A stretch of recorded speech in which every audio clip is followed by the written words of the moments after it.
Okay, friends, we're in the home stretch with part 4 of our neurodivergent cooking series, especially focusing on executive function in the kitchen. If this is the first video you're seeing, head on back. It's a 4-part series. You should check out the previous videos, especially the first video where we talk about thinking about your needs as a neurodivergent person in the kitchen, because it applies to everything, including this video. But we also talked in part 2 about deciding what you're going to eat. That's the longest video, and then a shorter video in part 3 about shopping and acquiring ingredients. And now we're going to be focusing mostly on cooking. We'll also do the actual process of cooking, and then we'll also do a little bit at the end around food storage and around sort of keeping track of things, what you liked, what you didn't like, as well.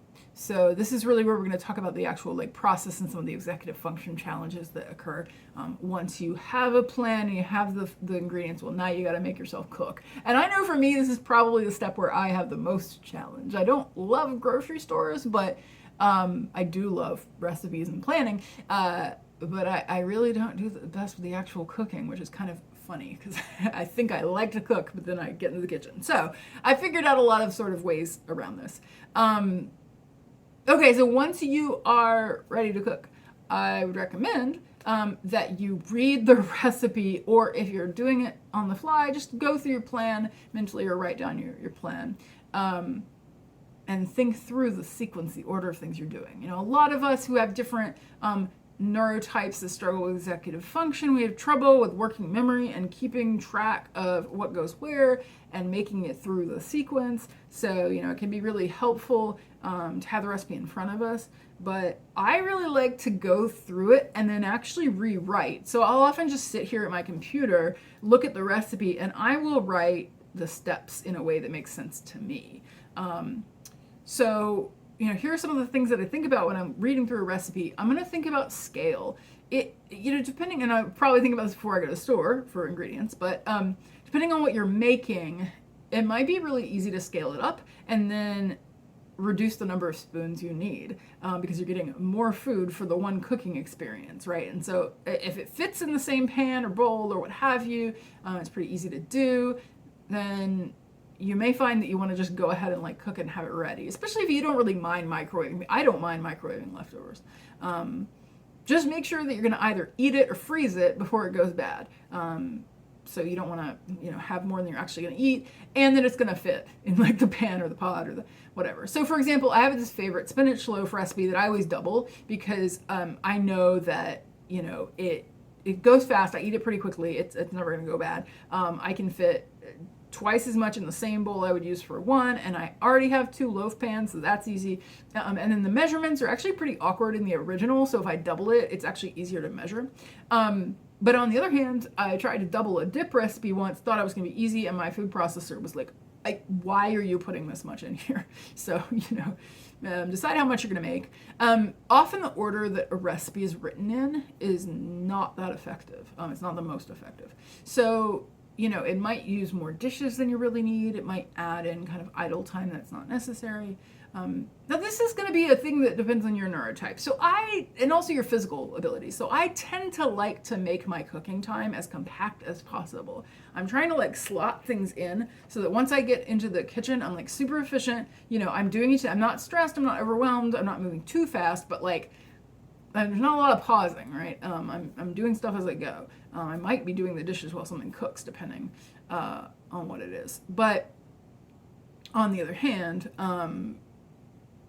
if my spoons are very low, and sometimes they are, or if I'm just really overwhelmed by the complexity or size of the recipe, I'm just having a day where I do not want to cook, then I'll often actually try to split it up intentionally instead and do a step at a time with breaks. So depending on what it is, it might be something where I can do a step, put that in the fridge, wait a little bit, continue, you know, measure out my spices or whatever it is in advance, and then take a break. Or if it's something that's there's a base and there's a sauce, and maybe I can make one, then make the other, put them together, and, you know, call it a day. So I like to rewrite. I rewrite on Post-its usually, so I stick them on the side of my fridge or, you know, wherever, cabinet or something, so that I can read them as I go. I just find this helpful, especially, just certain neurotypes. I think it's really good because when you look at a recipe, as well as reordering, beware of ingredients lists that include preparation, because I have fallen into this trap where I didn't read carefully, and you know, if you have ADHD, you get distracted, it's easy to do, and I'm like getting ready to do the next step and it's like, I was supposed to chop that. I'm like, shit. Or, you know, soaked overnight is always fun when you're in the middle of a recipe and you see soaked overnight. You're like, oh no. So you want to go ahead and like consider any kind of prep you need to do, the ingredients as their own step, depending, you know, on how your brain works. I like to be real detailed. So like I would write down, you know, wash the vegetable, like everything I need to do, wash the vegetables, chop the thing, preheat the oven, and put it in where I want it in the process. If you're somebody, when we talked about needs, if you're somebody who actually like does not like to do a lot of advanced planning and would like balk at the idea of sitting here, and then don't do it. But like, you know, this is the personal thing. Also, I would say watch out for processes that you might be slower at than the quote unquote average person. If you tend to get distracted, if you tend to have physical reasons why you might be a little bit slower, if you know your kitchen is not ideally organized or what have you, there might be things in the recipe where they're like, okay, throw this in the pan. Now 1 minute later, throw it, and you're like, well, 1 minute, wait, you know, so it might be things like sometimes if it's a recipe where you're like throwing lots of things in pans, like every minute or two, I like to have everything out on the stove in advance, and I like to arrange them in the order I'm adding them, so that I'm like, okay, these three, and then it'll be these two.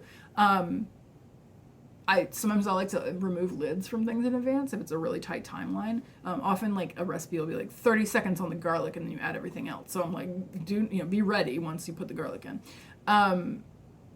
You know, you do not want to be at the step where you're supposed to add vegetables and then realize you have to wash the vegetables. That's always awkward. When you're reading the recipe, of course, you know, this is probably best to do like at, you know, the beginning of the week or before you decide when you're going to do it. But you want to see if you actually have time to do the recipe. So sometimes it'll be like, rest this for 2 hours, kind of lurking in the middle, or even like overnight. For that reason, like I do like to look like a week or so in advance and just say, oh, I'm gonna have to soak this, so I'm gonna do that on Tuesday, and then Wednesday I'll make the recipe. Or maybe it's something where you can't eat it right away, so you cook it, but then it goes in the fridge for 12 hours, and you're like, shit, it's dinner time. Depending on what you're making, you may want to do what's called mise en place, and it's a French for put in place. That just means getting all your stuff ready, so like pre-chopped, pre-measured. Often people do it in little bowls, in little like mise bowls, so that when you're cooking, you just go bloop, bloop, bloop. That depends on your priorities again. So if you have a dishwasher, and you tend to get stressed, you know, in the cooking stage, and you like things to be smooth, you know, I don't like my dad, for example, frantically runs around the kitchen and hates that. So for him, mise is great. He's got a dishwasher, does everything in advance, it's all ready, and then it's smoother, it's an easier process. I do not mind being a little bit frantic, and I do not like washing dishes, and I do not have a dishwasher. I am never going to use 12 little bowls. So it's really like, compare, what do you care about more, dishes or chaos? You also might be strategically combining recipes. So, you know, when you're reading your recipe, you can see, like, for example, maybe you want to do like all of the vegetable chopping at once for like multiple recipes and divide up what you have. Or for different stages. Sometimes it'll say something like, because I'm vegan, I do a lot with like that have nuts in them, and sometimes it's like chop these nuts and then chop these other nuts. I'm like, what? No, chop all the nuts. Divide it up, and then these go here and these go here. If you hate doing dishes, like me, then you can totally game this and reorder the steps to minimize dishes. So, for example, if you're using a food processor, you do the nuts or anything dry, oats or whatever that's like dry, before you do wet things, because you can totally not wash it. Especially think about are the things going to go together, it's fine. Like, as long as it's not something that chemically reacts, like it's fine to have a little bit of flour or whatever, you know, in your bowl.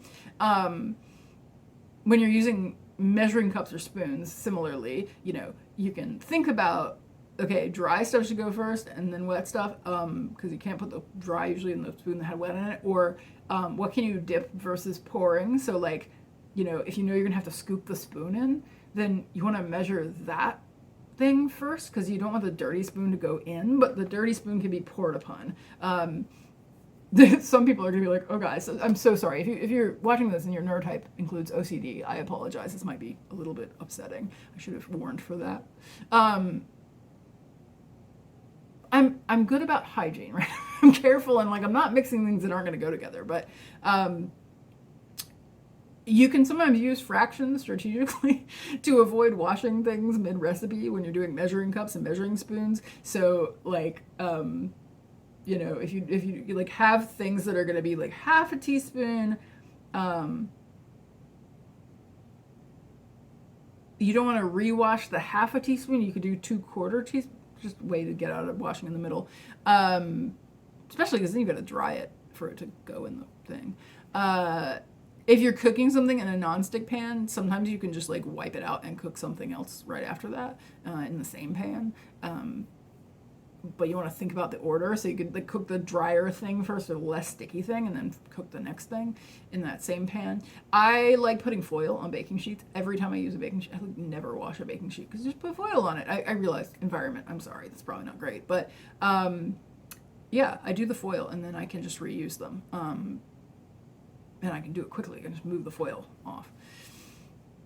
Pre-done ingredients that I mentioned before are helpful for spoons, but they also can minimize dishes because you don't have to use cutting board and such. Or like, you know, beans. You don't have to use a pan. You can just have a can of beans. Also, microwaving can be useful for reducing dishes. So there are a lot of things you can microwave. It's a weird thing to say, but like, who knew? You can microwave a sweet potato. Did you know this? You can poke a sweet potato with a fork. You can just stick the thing on a paper towel in the microwave, you know, any dishes, and I think it's 8 minutes. Boom, you have a sweet potato. You know, if I'm melting chocolate, I almost never melt chocolate in a double boiler. I just do it carefully in the microwave, like 30 seconds at a time. If I'm supposed to saute onions and do nothing else in that pan, I'm like, hell no, I'm not putting olive oil and onions in a Tupperware and it goes in the microwave. Obviously, some things, the quality, you know, matters more, and the timing, and you want to brown things, okay, but like a lot of times you can microwave. And then I will often do the like prep in the same Tupperware as the finished product, as long as it's safe. So if it's something where the raw ingredient's not a problem to put in there, like, you know, maybe some chopped nuts, go in a Tupperware, dump it in. Okay, now the finished thing goes in that same Tupperware, and I don't have to wash another Tupperware. This really is becoming the video of just how to not wash dishes, so you're welcome. I think there's probably a lot of neurodivergent people who don't like washing dishes, so hopefully this is helpful. And then if you do though tend to get confused easily about stuff like this, you might want to have like a safe zone, just like this is the area in my kitchen where like stuff is still safe to use, or this is the area where it's always dirty and I do not touch things that I put there, just so you don't get confused about whether something's clean or dirty. However, keep in mind that there are things that seem to make life easier that actually result in disaster. So, for example, if you're like me, I don't know why, but my brain really is like, oh yeah, I want to use the smallest possible dish. If that overflows, the spoons you will take to clean that up are wayward than just washing a bigger. It's fine, just use the bigger one. So, you know, keep that in mind. Okay, so that's pretty much cooking. The last little thing I want to tack onto this, food storage. So just some quick tips. You know, like I said, I'm not going to talk about like containers or specific things you can use. But general approach, because I know a lot of folks, especially if you have ADHD, or maybe if you dissociate, and you tend to just like, if you have memory issues, you tend to just forget what you have in your pantry. Some things I like to do is to store things that need to get used sooner towards the front. Or, you know, you could literally write down and stick on the fridge. You can do it on like a whiteboard on the fridge, magnetized thing. You could write down like, these are the priorities. These are the things I'm trying to eat before they go bad. You know, this box of granola bars, this person to eat the granola bars. Or one thing I like to do is I actually have a special spot for things that I'm trying to use ASAP. So like snacks, especially. I have a drawer that's like the snacks that are perishable or going to expire soon, live in their own spot, so that when I go for a snack, I go to that drawer. And then, you know, periodically I check expiration dates and be like, ooh, put that in the use it now drawer. And And you do the same thing with ingredients. And it's just like, a lot of us, it's helpful to like see things. So having like a spot in your pantry, it's like, these are the things I want to use in a recipe soon. And you just like, as you notice that they're expiring, you can move those into that zone. If you tend to buy multiple items of the same thing, like 3 bottles of olive oil, for example, you can always store things like this so the same thing goes behind, because you don't need to see that there's olive oil in the back if you can see there's olive oil in the front. Or you can just store things you use more rarely at the back. If you have a limited space, you could also just like write a note to yourself. So if you need to like keep things in a different location of like backups, extras, then it might be helpful that when you have 3 bottles of olive oil, that you stick a note behind the olive oil or on the olive oil that says, I have more. So you don't buy more thinking you don't have more. And I like to keep a running list as I run out of things, especially things that are like my kind of pantry go-to items. So you could just do that on the fridge again. You can just be like, oh, out of lemon juice, is one way to do it. I'd like to keep in mind that you can, if something is in the pantry and is expiring soon, a lot of times it's fine to store in the fridge. So like flour or something, nuts can last longer in the fridge. And then if it's a fridge thing, it might work in the freezer. So that's always an option. I will say that I don't do the running list. I actually, again, this is another area where I'm extra. So one of the last digital tools, I'll mention actually a couple, but one digital tool I want to point out is that I have a grocery inventory. This is like really extra, kind of like the price comparison was in the last video. But if you want to be extra, this is really useful, especially if you have a space where it's hard to see a lot of things. Or if your brain, like my ADHD brain, cannot see. If I'm looking at like 50 things on a shelf, I cannot notice things, right? I'm just not going to see. It's not there. So it's easier for me to look at a list of what I have. This does require a little bit of effort. Whenever I buy things, I walk with my computer or phone or whatever into the kitchen, and as I'm putting them away, I add them to my inventory, and I say, I have this, I have this, I have this. I don't do this for things that cycle through frequently, like fridge items, etc., but I do it for my pantry. I write the expiration date. I have a thing in Notion database. If you want any of these tools as like spreadsheets or databases, let me know in the comments, because I'm happy to share them. But I have a grocery inventory in Notion, and it's basically just what is the thing, how much do I have total, and what date does it expire? And I try to remember. I have to periodically update it because I'll forget. But when I use something up, I'm like, oop, make a note of that. Don't have any more. So that just makes it really easy for me that I filter it, especially because I do have a lot of pantry items right now. I filter it by what's expiring soon. And then when I'm looking for a recipe, I don't have to walk to the kitchen every time to be like, do I have this for this week? I just like, is it in the inventory? If it's not, then I don't have it. So that's the way I handle that. The last tool that I like to use is, I think it's helpful to be in the habit of sort of like rating things. To know what you like. So if you're using a recipe database, this is really easy. Usually they give you like a star rating or something where you can say whether you liked it. And I also like to jot in notes like, this took, in my oven, this took 10 minutes longer or whatever. And I substituted this was good, but it was a little weird in this way, or next time I'd like to do this differently. Just like, notes to yourself. But I like to rate things as well, so I can kind of see recipes that I really liked or didn't like. I'll like, never make this again. I know it seems weird to keep the thing you're never gonna make, but I do that because I'm afraid I'll find it again later and forget that I didn't like it. So I keep my no's as well as my yeses. But I also have in my Notion a place where I review like pre-made foods, snacks, and ingredients. So when we were talking about like qualities of olive oil, for example, I'm not going to remember what was good. So if I liked a particular, like the way something was packaged, if I found it really easy to use, if I really liked the taste of an ingredient, I put it in there. Or if I really didn't like it. But I do the same thing for like packaged snacks, pre-frozen foods, soups, anything that's like pre-made. I just have a little database where you can do this with a spreadsheet where it's like, brand thing, flavor, or like version, if it has that. And then what do? I do like a rating, and then I also do I do a craving level, so that I know that like there's certain things where it's like if you have this you will eat all of it. And so I have a little like, am I gonna eat all of this if I buy it? Which is fine. I'm just not gonna buy 7 of them if that's true, because I will eat 7 bags of chips in a week. Not that that's bad, just it's not good for my guts. And then I will do like a freeform notes field. So I'll just say like, this is how this tasted. And I'll do that for like wines and, whatever. Weed.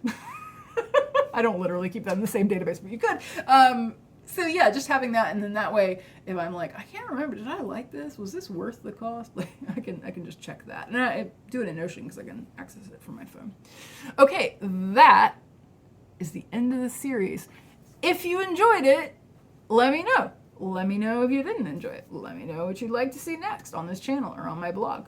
Newsletter, if you want to know when there's YouTube, when there's blog, when there's free resources, when there's classes, whatever's happening, check it out. I do lots of stuff for neurodivergent folks. I'd love to hear from you below. How did what resonated with you about this series? What questions do you still have? Are there things that you wanted me to cover that I didn't cover? And let me know. How do you do? What do you like to do in the kitchen? What is hard for you in the kitchen? Do you have tips for others about cooking or around food storage? What we've covered in this video. Leave it below, and we can learn from each other. And if you're new here, I hope you enjoyed this series. If you're old hat at this, I hope you enjoyed this random topic that I'm clearly very passionate about, because eating, it's a thing I do every day. And yeah, let me know what you would like to see next. And happy shopping, cooking, recipe collecting, storing food, eating food. Enjoy it. I will do the same.